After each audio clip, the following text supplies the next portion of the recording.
Hello everyone, welcome to Musical Engineer. I hope you are doing absolutely amazing. If you have not yet subscribed to Musical Engineer, please go ahead and hit the subscribe button, and also don't forget to hit the notification button so that every time I post a new video, you get the updates of them.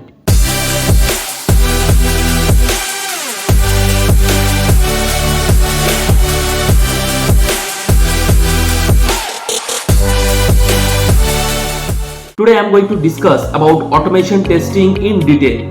I'll be discussing about what is automation testing and what are the advantages of automation testing, the tools that are used, and different things. So to begin with, what is actually automation testing?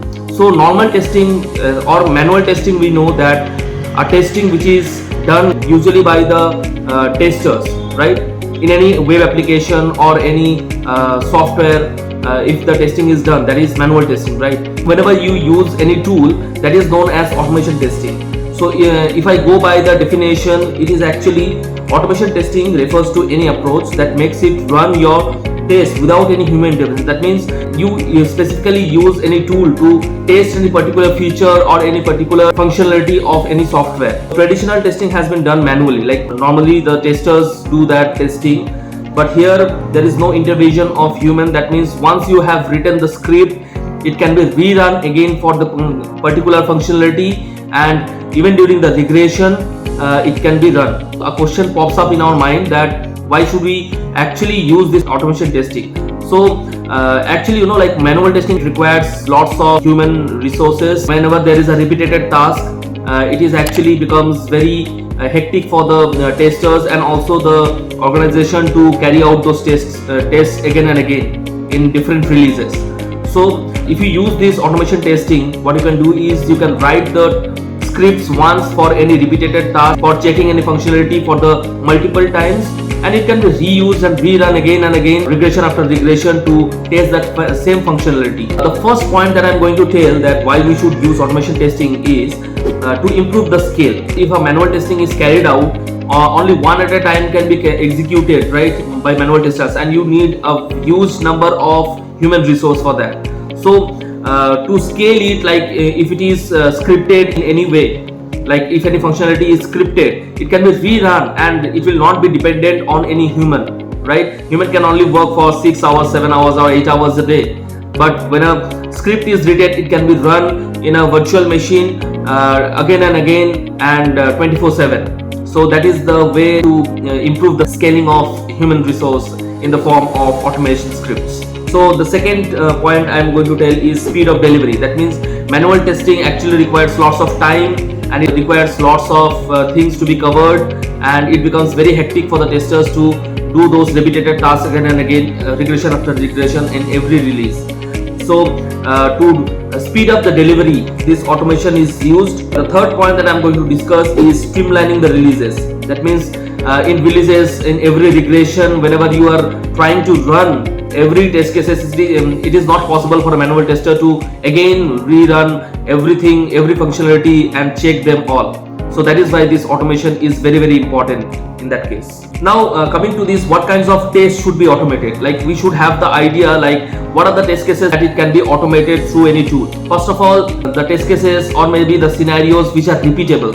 That means it becomes hectic for the testers to execute the repeatable tasks, and there is no point in making use of the manual testers in making these repeatable tasks, regression after regression in every release, right? So test case scenario must be repeatable. Second is determinant. There has to be a clear right and wrong outcome for the test. In other words, it must be easy for a computer to decide whether the test is failed or not. So any easy scenario when the computer can decide like whether it is wrong or right, it can be the case that when a test case can be automated. Third is repetitive or tedious. As a rule, humans are very poor at repetitive tasks. Like we get bored at continuing or maybe doing the repeated tasks. So but the machine will not be bored, right? Whenever a task is thrown at a machine, it will execute until it gets exhausted. I mean, when the power gets off. So that is one thing that computer is better than us. Fourth is business critical. Whenever the test is absolutely critical, you should try to best automate it and schedule it to run regularly, so that regularly it executes the same scripts and test the functionality for that. So in that way, like wherever there is a certain test, it is always carried out through automation. Then coming to the topic, what type of automated tests are there? As I already discussed in previous videos, where I have discussed in normal software testing, what is software testing and everything. There also I have discussed like unit tests. These tests are actually created and run by the developers. As you know, unit tests can also be known as one type of white box testing that is executed by the developers, and they are very easy to automate and should be run automatically whenever new code is pushed into your master branch. Coming to this next type of automated test is integration tests, like where we integrate the small functionality and we integrate them and test it. So integration tests check whether modules or subunits of your applications are working fine altogether, and this can often be tested automatically. So that is also a automated task. You should also need to ensure that it tests both expected and unexpected inputs. That means you have to consider all the expected and the unexpected inputs out there so that it tests each scenario. Then coming to another type of automated test is system testing. Once you have a complete application, you need to test the whole system, right? So there are several types of system testing that can be automated. The first one is functional testing. That is where you like verify your system functions in an expected manner, like whatever output is expected. For instance, whenever user logs in, does the system correctly load their account details or not? That means whenever a user enters the login details, login credentials, that is the login ID and the password, whether it accepts it or not. That is what we test in this functional testing. Then coming to this regression test, I already mentioned about the regression test, but I'll be discussing more on it, that what is actually a regression test. Here actually it is used to verify that new code hasn't broken your existing application. That means whatever scripting or the code you have written, it is actually successfully running after every sprint or every release. It is running fine. So for checking that functionality, that it is working fine or not, we execute this regression test. So they allow you to check whether any old bugs have reappeared or not. Application keeps on changing, or some features here or there it might change. So we have to execute this regression test to check whether any old bugs are still left or not. If it is there, it can be reported to the developers by the testing team, and they will remove it, and again it can be executed and checked. Then the third one is smoke test. A smoke test is a quick set of tests that verify the core functionality of your application. It's great to automate this type of automations, actually this type of tests, and you can instantly test whether a new code or change to your backend has major problems. So you can definitely make out like if there is any change in the feature, or maybe any backend in the backend there is any change or not. You can easily make out through this smoke test. Then coming to another type of testing, that is acceptance testing. Once the whole application is completed, this acceptance test is done. So the final level of testing for any application is acceptance testing. This checks that the application does what the user wants it. That means if a user is wanting any input or whatever the desired output it requires, so we have to check it, like whether it is responding to every problem, and it is giving the desired output. A few of them which we can automate are like performance testing and A/B testing. This performance testing actually makes sure that your backend will be able to perform under the expected load from your users. Like whatever the task you will be assigning, it is able to it can perform well and give the expected output. So this includes stress tests, load tests, and responsiveness tests, like how it is responding. Like if suppose for example if you are entering the credentials for login, whenever it clicks on the submit button, whether it is responding and going into the next page or not. So that is what we are actually testing in this performance test. Then coming to this A/B testing, what is A/B testing? This actually allows you to choose which version of a software or UI element your users prefer, or whether a new feature is popular. It can be automated relatively simply by using the feature flags to turn features on and off.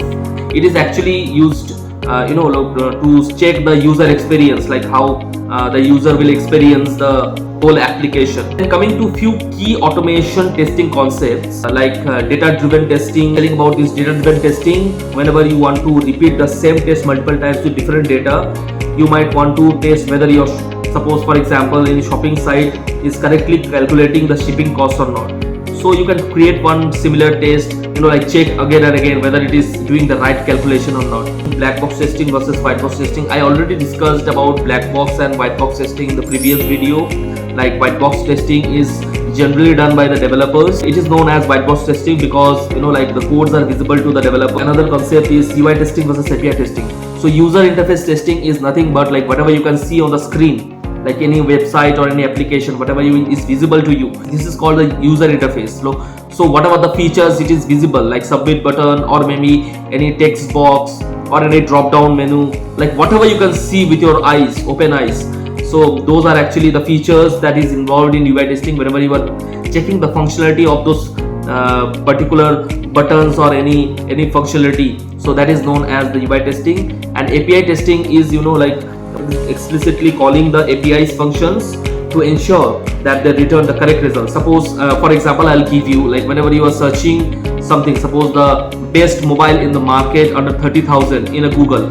So what it will do is it will search and hit the APIs which has the similar results into the different websites and show you the results, right? Like different results you get after you search for that particular like text, whatever you have added. So that is how you can test the APIs, like whether it is hitting the correct API and giving you the desired result. There are different ways how you can automate your like test. First is choose a suitable tool or framework for running the test. That means that is very important.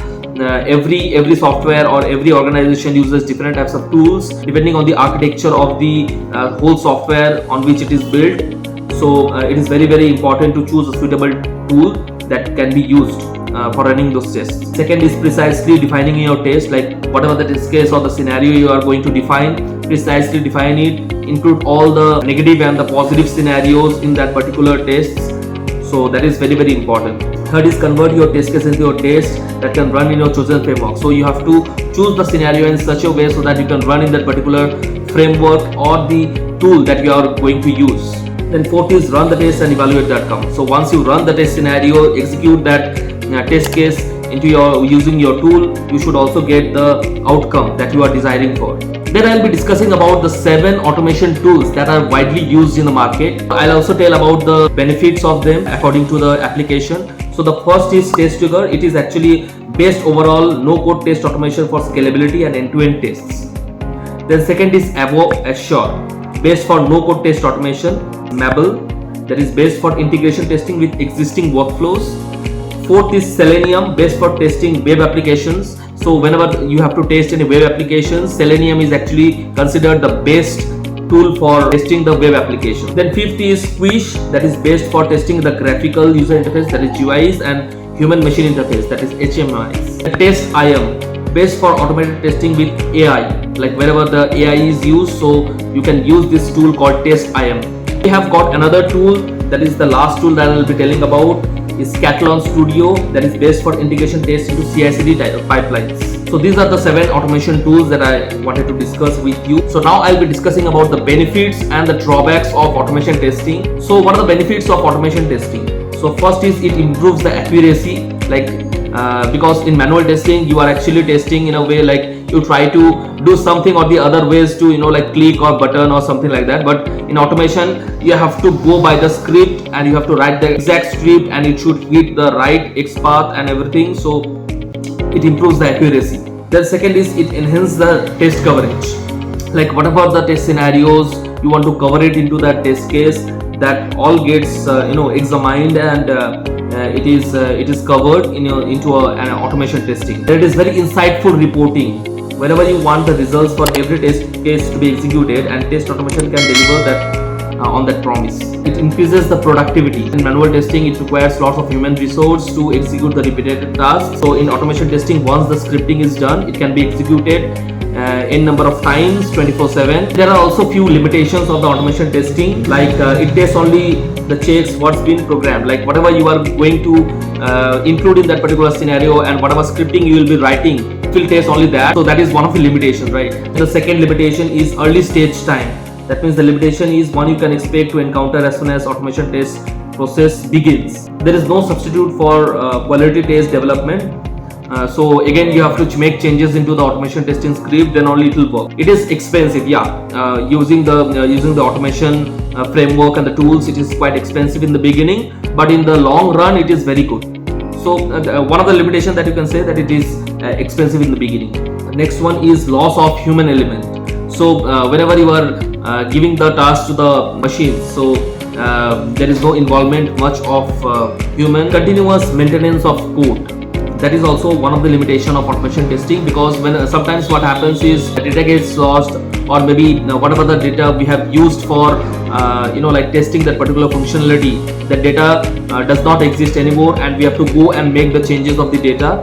So that is one of the limitation, that we have to continuously maintain the code as per the changes in the features or the functionalities in the application. Second is inability to test the UX. So that is one of the limitation, that it cannot test the UX. Sometimes there is a latency, or maybe any network issues, or maybe any problem in the application where manually it is executable, but using the automation script it is actually failing. Finally, to conclude about this automation testing, we can say that it has got an increased ROI, because in the beginning it might be quite expensive, but in the long run it is very useful for the testers, because the repeated task can be executed in every regression and before every release relentlessly using a machine. Now that we have understood that what are the limitations of software automation, we can also see why the best approach of QA process is creating balance. So we have to make a balance between the manual and the automation testing, where we can benefit the manual testing and also the automation testing, and we have to make a combination of both so that we can bring out the best out of the two into the testing. So that is what I wanted to discuss. I hope you got little bit idea about the automation testing, what it is, and what are the different tools, and what type of automated test cases you have to keep in mind, and how to execute all this automation testing. I'll discuss more about on all these like what about different types of automation testing that are running actually in the market in the next videos. So stay tuned for that. Don't forget to like, share, subscribe to Musical Engineer, and take care. Bye bye.